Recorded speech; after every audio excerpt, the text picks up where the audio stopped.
right, all right. Okay, everyone. Welcome back from lunch. Thank you all for being here. My name's Kayla Underkoffler. I'm a lead security engineer in the CTO office with Zenity, and I am super stoked to be here today moderating this panel. We all really want to stay on time, so I've got my timer going right now. I didn't count my own introduction, but you guys, I know this one's not working, so we'll use mine. I'll shout at you. So we have three fantastic leaders on stage here today for this panel. They have very diverse backgrounds and experiences in the field of security, and we brought them here today to share their collective insights and practical takeaways for security leaders around what we need to be doing in order to empower a secure rollout of agentic AI in our organizations. So to my panelists, we would love for you to share your own stories, your insights, experiences, those of your organization, but also remember that you represent the collective wisdom of your peers. So we're very excited to hear what you have to tell us today. There's been a slight adjustment in panel members, so we're going to have everybody introduce themselves, but as they say in show business, the show must go on, and therefore we brought in Nate Lee, who's going to introduce himself first, but his name is not on the screen here, but we're very happy to have him today. So panelists, if you guys could just introduce yourself real quick. Name, company, role, where you traveled from to be with us here today, and then we're going to kick stuff off. All right. Well, thank you. So, hey, everybody. I am Nate Lee. I'm the founder at CloudSec AI. I've been a CISO for the last 10 years, and then lots of engineering on the software side before that. And I'd say I came here from San Francisco, so flew out yesterday. And was there other things I'm already forgetting? I'm off to a good start. I think you're doing great. Okay. Perfect. I'll hand it to Walter then. Thank you very much, Kayla. Appreciate the invitation. I'm Walter Haydock. I'm the founder of StackAware. We help AI-powered companies measure and manage their risk. And I came in from the thriving AI and cybersecurity hub of Northern New Hampshire. Hi, everybody. My name is Rick Doten. I am a health plan CISO at Centene Corporation, which is the largest company you've never heard of. We are a large public health insurance company. I come from Charlotte, North Carolina, and I'm also, focusing on governance and security for my whole organization. Awesome. All right. So everybody is very lucky today because when my father-in-law heard he was going to be that I was going to be moderating this panel, he offered up his official football referee's whistle for me to keep everybody on track and on time, but I forgot it at home. So don't worry, we're all good. We're all good. So the way we're gonna bucket this today is we have some top-level themes we're gonna dig into, and the word that's been coming up in my mind is we're just gonna riff on these themes because these guys know what they're talking about. We could dig into any of these in great detail and high level. So we wanted to make sure that we give them room to bring up the important topics, as well as make sure everyone has these actionable takeaways.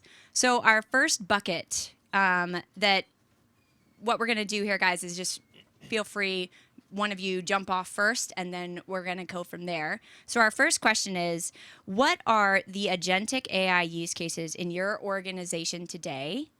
Or use cases that you know from other organizations, they're intriguing or exciting use cases. And what are the major security concerns you see around those use cases? So major use cases, either you guys are seeing today, you're implementing today, or and major security concerns around those. I'll jump in. So the most common AI agent use case that I'm seeing today is Microsoft Copilot Studio, which allows citizen developers to create their own agents and expose them to other members of the organization or the public, sometimes intentionally, sometimes not. And I think the biggest risks that I'm seeing with respect to Copilot Studio is the power of the tool and the ability to make sometimes irreversible changes to data, whether from a confidentiality, integrity, or availability perspective, potentially without the user understanding that these changes are occurring. So the ability to wield powerful tools without comprehending or being able to check the outputs before they materialize, I think that's the biggest risk that I'm seeing. Yeah, and I'm seeing on my side, and it's coming more from like the software scale-up side of things, but I see a lot of work with bringing in customer support. So how can you do level 1 customer support? Could be level 1 alert triage. Some of the stuff where there's sort of basic knowledge that needs to happen. There's hopefully a finite set of actions, and figuring out how they can automate that. And I think similar to what Walter's calling out, the issue is there's a lot of power in these tools because the more access you give them, whether that's to more knowledge, whether that's to more tools, the more functional they get. However, there's obvious risks, as the first 2 talks pointed out. The more knowledge, the more access, either to external context you're pulling in or to tools, there's a lot of ways that can go off the rails. So that's what I end up seeing as sort of the largest risk. So being a large, well-funded organization, we try to do things that are innovative, and we have the resources to be able to do them. When I've famously always talk about, agentic AI as being an unlimited number of interns with an unlimited amount of time, but I trust them equally, which is not at all. And so just like all the descriptions you said, it's like, okay, but would I give an intern the access to this thing? If I gave him a specific task, what kind of guardrails do I put in? So, we have a lot of governance around Gen AI and LLMs, but most organizations don't have anything around agents. They don't even realize that that's even a thing. And so it's real important to be able to understand and socialize this, which I'm so happy that we're doing this today. But for us, one of my pet projects is looking at vulnerability remediation. We have more than enough things finding problems and vulnerabilities. We need help fixing them. And security people don't fix them, IT people fix them. And gone are the days where a human would do a penetration test and then come out with a couple dozen findings that another human would fix. And now we have a half a dozen posture management tools for the containers, for the data, for the identities, for the APIs, for the asset management, and they're all coming up with stuff, and tens of thousands in a large company a week sometimes of vulnerabilities that need to be fixed by humans. So that parity needs to be adjusted.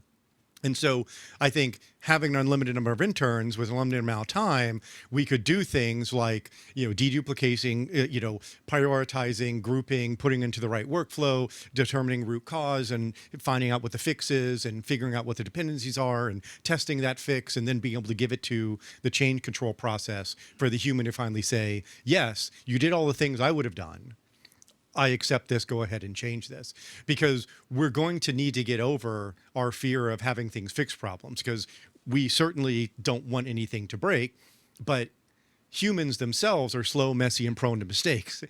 And so, and we're probably gonna have a lot of scrutiny on these agents as we're watching them, more than we have on the humans. So that's the kind of thing that we're looking at trying to do.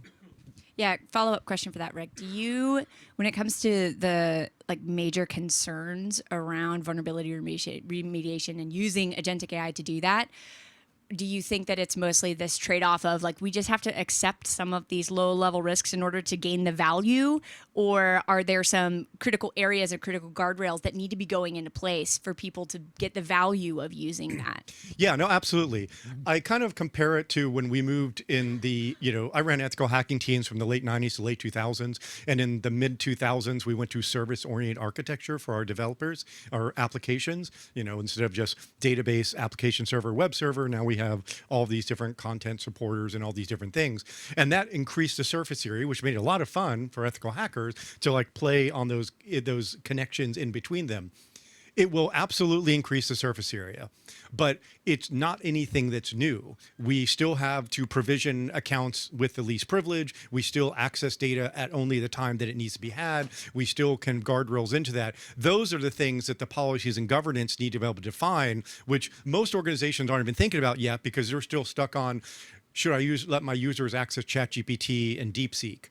You know, it's like, oh no, we've moved beyond that. We need to worry about this now. And you don't get to like decide I'm going to block it. This tide is coming in and you have no way to stop it. Yes. So for Nate and Walter, for you guys working with multiple organizations at one time, how often do you find when you start working with an organization that they're coming to the table thinking, we need to set up use cases, we need to get this whole story started, and then they start digging and they're like, oh, we are using some of these tools already and we didn't know that. Like, is that a common experience when you guys are working with different organizations? I mean, I think most companies, at least that I've worked with, they know that this is happening because I think it's pretty clear at this point. Your users have ChatGPT and Claude, Which is why they called you. Yeah, they have that, and you know, a lot of it is really just understanding the broader context that it's being used in, and making sure they understand both the risk and the value. Because if you're not enabling that in some way, your competitors are, and yes, maybe they're taking on some amount of risk, but they're also potentially getting a lot more done in that same amount of time. So it's helping people also understand how you should balance that. Like, what are the real risks? How should you think about that? What controls and mitigations do you need to have in place? What governance, so you have an idea of what risk you're actually taking on? But also not being totally blinded to the idea that, hey, this is going to cause a sea change in how you can work and what's possible, and you need to take advantage of that. Anything else to add there? So I think I can summarize this with a joke that I made that I think this audience will understand, although most people don't, is that asset inventory policies are like excuses.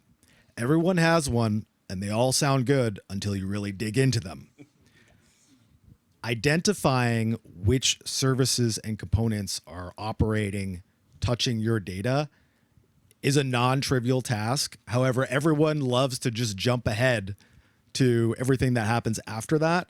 And something that I find myself doing in a lot of organizations is going back to the inventory side of things, saying, hey, you know, I saw from this PowerPoint slide, or saw from this tool finding that you're using this service. Oh, by the way, did you know that it uses this service as a fourth party? And maybe that service is using this open source model as a fifth party in this case. So identifying all the potential points of exposure is something that is critical and is hard work, and it is not done consistently. I think that's a good point, because we still struggle with data posture management. We still struggle with identity posture management on non-human accounts. And now we need to add this to it, which actually has a much longer supply chain. As you said, it's like second, third, fourth party of like things viewing this kind of thing. I always kind of couch the industry as like, you have the Fortune 500 and then 5 million other companies. And I'm fortunate to being in a Fortune 25 company. And so we have this big wealth gap into what's possible. And we can, spend the energy and the funding to be able to do that and build our own tools to be able to do that kind of thing. But 99.999% of the organizations don't. So knowing that, how are we going to kind of like account for this? But I think it's an excellent point. Yeah, so you guys have already kind of jumped into our next bucket theme, which I kind of blame myself on, and it's perfect segue, because what we want to talk about next is what strategic areas should CISOs and security leaders be focusing on in order to empower the business to adopt Agentic AI. So we've talked about some things that I kind of see as tactical, but yet critical to the overall strategy, like inventory. Tactical and yet critical to the strategy. Data management, same story. So that is our next theme that I want to jump into.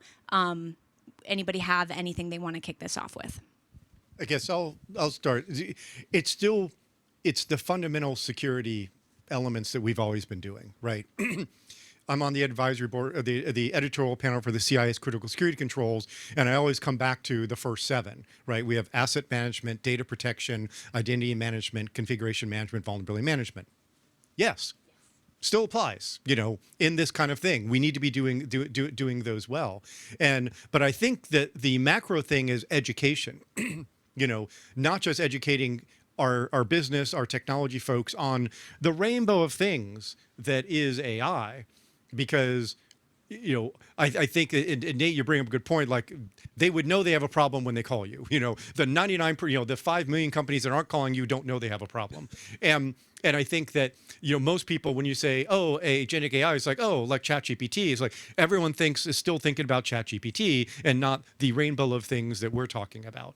And so it's also not educating them, but also in a very heavily regulated entity as healthcare, we need to educate our regulators in understanding it, because they are thinking of this as something that they are familiar with, like, oh, it's a workflow, or oh, it's a thing, it's something that we're familiar with, and no, this is absolutely new, and we need to teach you about it so you know what would look good. To go to Walter's point about, like, we know how to, we're well funded enough to know how to keep our ducks in a row, but everybody else doesn't. You need to look at these things for them. So that doesn't come in handy. So from the Fortune 5 million perspective, I like that phrase. I'm going to use that. A key tactical thing that organizations can do that doesn't require any money is putting into place a clear policy about what is approved, and by default or by implication, everything else is not approved. So if you clearly state these systems are approved for these types of data, then that will address 80% of the risk with kind of 20% of the potential effort there. And on the agentic side, you will need to be more specific in terms of saying these features are authorized for these data classifications or these data sources. And it is prescriptive, but otherwise you're going to have folks making things up on the fly, and you'd rather have a clear set of guidelines that identify what's acceptable and what's not than letting people figure it out on their own. Yeah, absolutely. I think that the perfection's the enemy of progress. You said 80%. It's like something is better than nothing. Do the something and don't spend 6 months arguing over a governance or a policy to make it perfect before getting out. Yeah, and I very much agree with both of the things you're saying. I think we're going to hear a lot of the same sort of things coming through in a lot of the talks, because at the end of the day, the AI systems are just software, and all the things Rick mentioned are the things you still need to keep track of, all vulnerability management and governance and things like that. And then it gets to the education piece. And I think, while you want to have the policies so people know what to do, but I think education's even more important here, because you need people to understand why. Because you'll write the policy, and we all know people will maybe follow it. But if you help people understand why, instead of just telling them, here's what I need you to do, you're helping them make smarter decisions so that they don't start going off the rails. And then, if there is a violation, you have a much stronger conversation you can have with them, because, hey, you knew not only this was bad, but you knew why this was bad. And I think that really helps make policies much more enforceable, because people can now make smart decisions. And when it comes to agentic systems, like you mentioned, a lot of people just don't understand. So helping them understand what this is, why is this a risk we're concerned about, and what can go wrong, and why does that matter? That's super impactful to make these things work. Yeah, I completely agree. If you have a policy in place, you need to accompany it. Let me try that again. If you have a policy in place, you need to accompany it with training that explains the reason why. And bonus points is if you have automated enforcement mechanisms that tell the user in stride, hey, you probably shouldn't be doing this. Are you sure? Because for a well-intentioned user, that's going to stop a lot of the problems from cropping up in the first place. Yeah, and that's where a lot of it's like DLP. In DLP, we have the same kind of thing. It's like, are you sure you want to send it to this person? You've never sent this sensitive document to Walter Smith. You've sent it to this other Walter. Are you sure? But we also need the tools to be able to have the insight to be able to do that. And so we don't have those yet. But yes, we want to get to that point. Yeah, absolutely. So when we talk about regulation, I feel like regulation is an interesting topic from a security leader's perspective, because that's a huge part of the job, is understanding what regulation is in place for your industry, for your organization. And then, of course, now this new world of agentic AI, how does that fit into it? I'd love to spend just a couple minutes here talking about that. How is regulation impacting either the organizations you guys are working with or the industries you're in any of the, especially with this new focus that we're all dealing with. I'm guessing Rick has quite a bit of things here. If you want to go ahead and start. Mine will be much more trivial than the things you're dealing with, because the EU AI Act comes up all the time, but I think for most companies that aren't doing healthcare, or if you're monitoring people's facial expressions to see how you should manage them better, or something where it's classified as high risk. For the most part, it's kind of having the basics down. Are you communicating that it's an AI? Do you have the right governance and documentation? So, it's kind of the basics that come up on my side, but I'm sure there's far more things the other two panelists have to say here. Good. Something that's quite apropos, since we are in New York City, is that, believe it or not, New York City was one of the first jurisdictions to have what I would consider to be an AI-specific law, New York City Local Law 144, and it requires tools used in automated employment decisions to undergo a bias audit. Now, how does that plug into Agentic AI? What if you task ChatGPT operator to go out and find job candidates, or to flag sources where you might find job candidates? Now you're potentially tying in tons of systems that might fall under that local law 144 requirement to undergo a bias audit. And if you're not paying attention, you might not even know. Yeah, I'm glad you brought that up, because that's one of my favorite references as well. And I do a panel a lot on what I call the Great Firewall of HR, which is, you send out 100 resumes, you get 100 rejection because the applicant tracking database, not even withstanding AI at this point. And then someone uses AI to make their resume match it. They get to me and I'm like, you have no idea what you're talking about. So how do I reconcile that?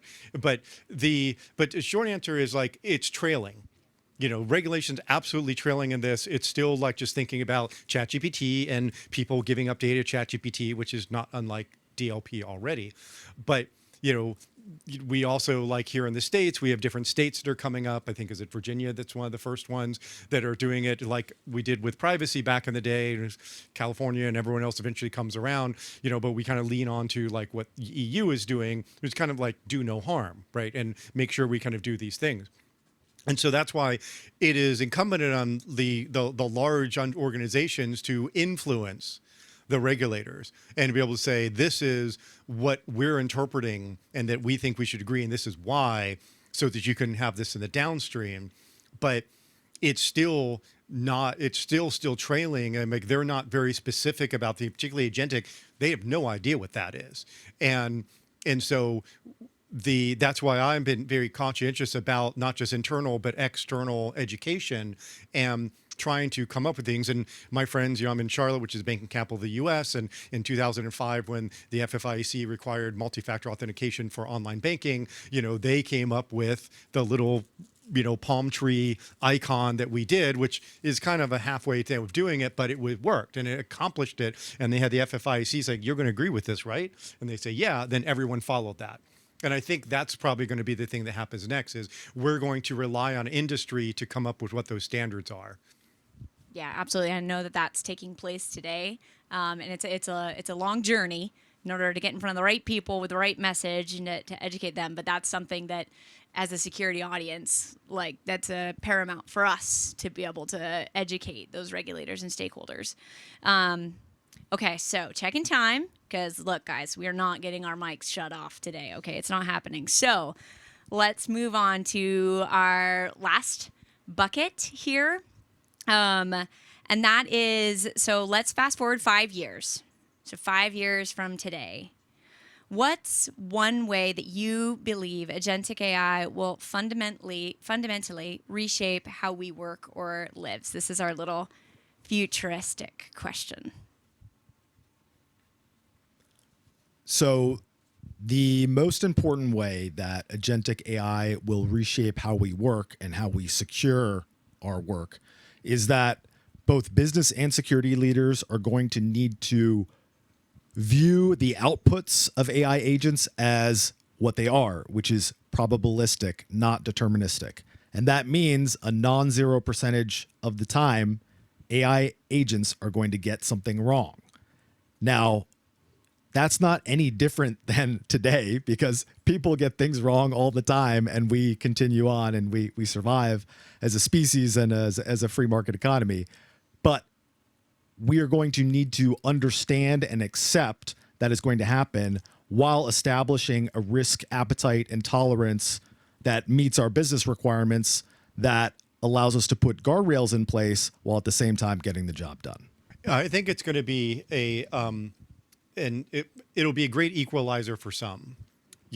As I keep coming back to, we have an imbalance in capabilities in large and small organizations, and I think that smaller organizations who are willing to adapt and embrace will be able to do more things. They will be able to be more secure with less people. They'll be able to have, more output with less infrastructure. They will be able to do these things. And I think that that may be something that we find very useful, and I go back and thinking about, different industrial revolutions we've had, moving from, working in the fields to making stuff, people making stuff by hand to making stuff in the factory, having horses to having cars.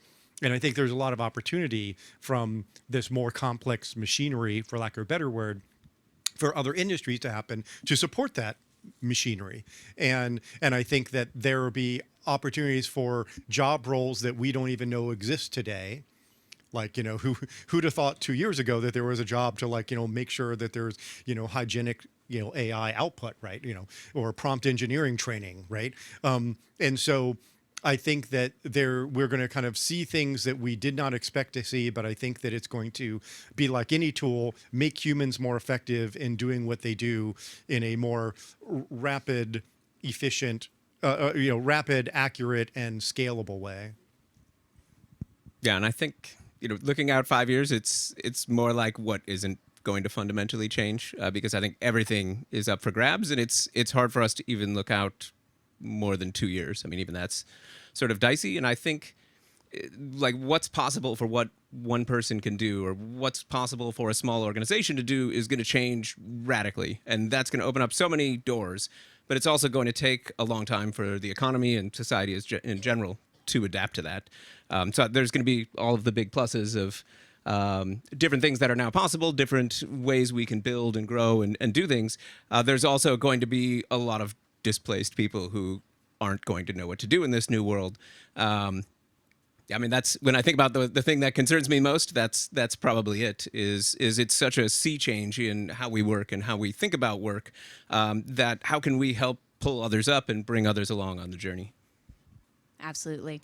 Okay, so we have more time, so you guys get a bonus question now.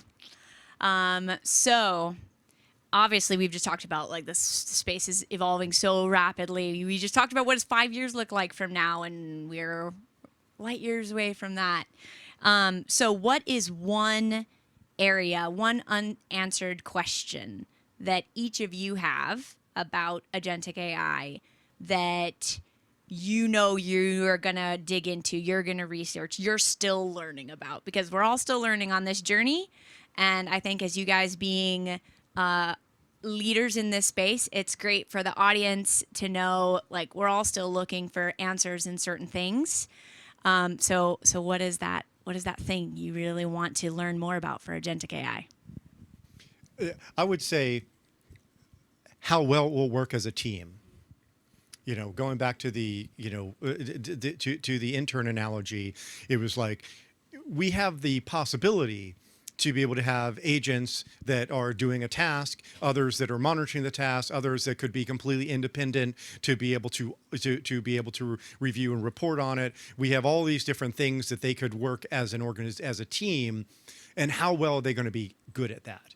And I think that the opening thing that we had talked about today, which is kind of talking about what I kind of say the ethics of it, because this doesn't have the collective consciousness of us humans to know certain social norms we just know not to do. It doesn't have any of those. And would we be able to create a model that is an ethics model for either a certain task, a specific industry, and and be able to say, all right, we'll just reference this ethics model, which maybe there's a whole court system around the interpretation of those ethics models and things like that. And so how they are going to work well together. Are they going to start being competition each other? Or are they going to start like ganging up on us as the humans? What's going to happen? So I think that right now we've been doing onesie twosie things, simple task, maybe do a couple things, but as we start having, again, a community of them, that I have all these interns doing these things and I give them specific tasks and these types of, hierarchy, how's that going to work? What I'm going to be digging into is how to create a template or a checklist for secure AI agent construction and development. And I know that the Cloud Security Alliance has put out, I believe it's called Maestro, their threat modeling approach, which is an excellent place to start. What I would say is that, certainly for my business and for my customers, I'm going to be looking into reusable, redeployable frameworks for secure deployment of agents that have actionable steps that we can ensure that we've tackled that 80% of the risk with 20% of the effort.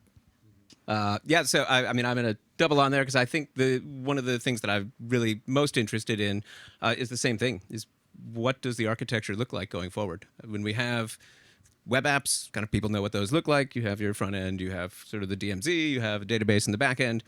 With agents and agentic systems, like, we don't know what those look like. People are trying all sorts of different things. And is that something that we standardize on and there's sort of an architecture and framework? Or is it something where it's like, now, are we in a Precambrian explosion of architectures and it stays that way? Like, I don't know. And I've been actually working with Ken on writing some papers on secure design stuff. And it's really interesting, all the people we've talked to, because there's no one viewpoint on how to do this properly. So it's just a really interesting field right now to be spending some time in and learning what's possible. Are we doing this the right way? And I mean, you fail a bunch and see why you shouldn't do things, and eventually we'll end up in a better spot. Yeah, I really appreciate what you were saying, Walter, because it's kind of like what we were talking about 20 years ago with applications, right? And, OWASP comes out and we talk about like, SDLC and how do we, do threat modeling and all these things. And these are all things that we've been doing in other elements, and it's just now a new element to do it. And I don't think it's incredibly different, other than like it's somewhat autonomous and, sentient way of doing things. But that I think that we kind of address it. And that's, again, kind of leaning back to, and I really would love to see more of that, of saying, and particularly, again, for the regulator to say, hey, you use this model, it's been vetted by this, we farmed with this architecture, kind of a good starting point, as opposed to just making it up as you go along. Yeah, absolutely. So we have a couple minutes here. If you guys have any closing thoughts or anything we missed that needs to be flagged, otherwise, actually, I'm going to do a quick summary while you guys think about other closing thoughts. Like, I think the biggest thing for me for takeaways here is that as much as we've all acknowledged that this space is rapidly evolving, who knows about 5 years from now, who knows about like next week and the week after, the foundations are still critical. The foundations are maybe even more critical now. So making sure we stick to those best practices and that we are actually executing on them.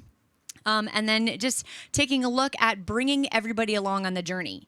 So bringing our employees along on the journey, bringing regulators and stakeholders along on the journey, bringing the open source community and security standards along on the journey. I think this whole mantra of making sure that we are really, as a security community, bringing everybody along and making sure that we're all leveled up to be able to really reap the benefit of agentic AI, which is what we want in the end. So those are some of my main takeaways from what you guys were saying. So please, any other final thoughts from my panel here? Something that I'll say is there's a joke in the Marine Corps, or a saying in the Marine Corps, and Kayla's a Marine veteran, so am I. It's called first to go, last to know. And basically that's a perverse point of pride whereby combat units are the first to go into combat, but they're the last to know that they're going. And security teams are often those who are first to go and last to know when it comes to AI deployments. there are tons of leaders that I've talked to, just DMing on LinkedIn or emailing, and they say, "Oh no, we're good. We don't use AI." And then I go to their website and screenshot something from their marketing team. Like, "Oh, I didn't know about that." Yeah, The marketing team. Yeah, they don't. They're wrong. So they're already way late on that when it comes to just vanilla generative AI. And you're probably already there with agentic AI, having non-deterministic systems plug into other tools that have access to the internet, that have access to your internal data sets and things of that nature. So don't be first to go, last to know. So I like that. I'll have to start using that. So I do a lot of talks on neurodiversity, and I did a paper with a friend of mine who is a PhD AI data scientist last year on neurodiversity and AI prompt engineering, because we're autistic people. We're very good at talking to AI because we're robots ourselves. And so but the next thing I was going to talk, that's probably our next paper, which I've been mulling on for a few months, and today has solidified it for me, is on the collective consciousness I kind of referred to before. And we talk about, general intelligence, and we talk about superior intelligence, it's like, what are the things and element, me coming from the clinical side, not the, and the technical side, like what will that look like? And do we think that it will have that point to get to Skynet? Thank you.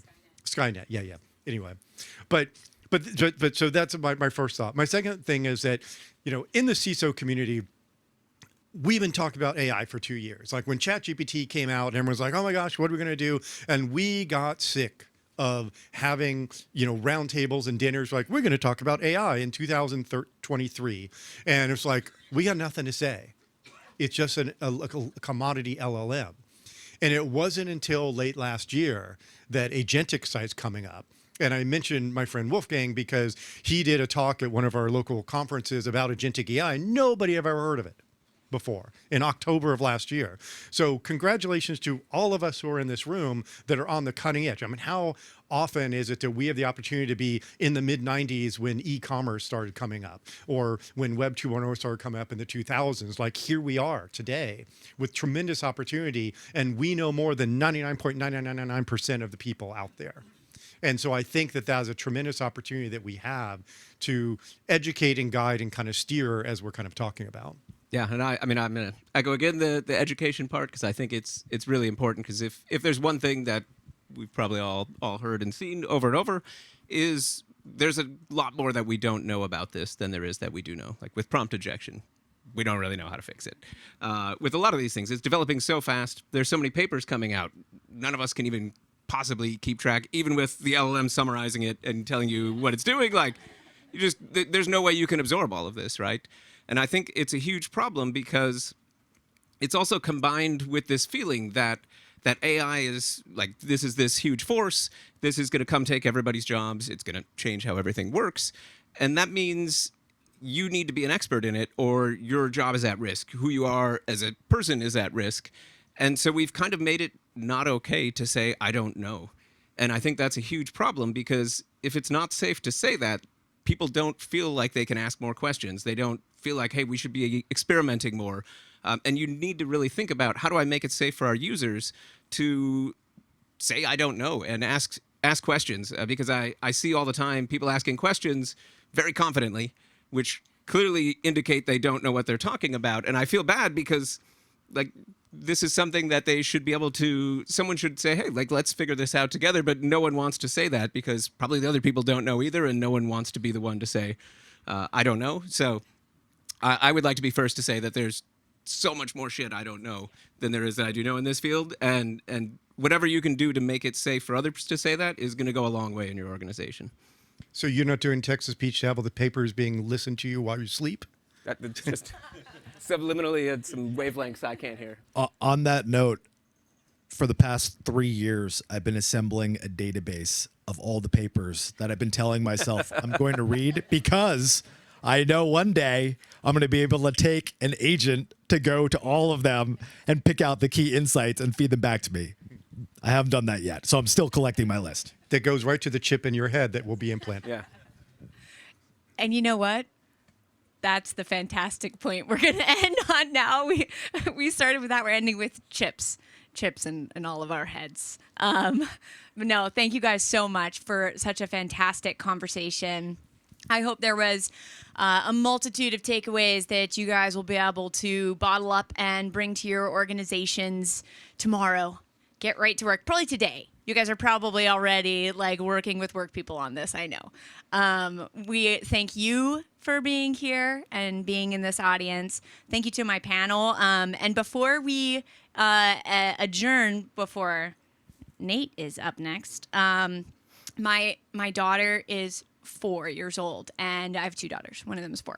And when I told her I was coming here to be on stage, she said, "Mommy, take pictures." So we're going to do a selfie of everybody here to wrap up, and then we'll all do a round of applause, and then Nate's going to blow us all away with his next bit. Sure. So, yes, let's all get ready really quick. You guys are going to come here. I'm going to take the picture, and we're just going to do a selfie for Minta. Minta is her name, and that's going to wrap this up for us.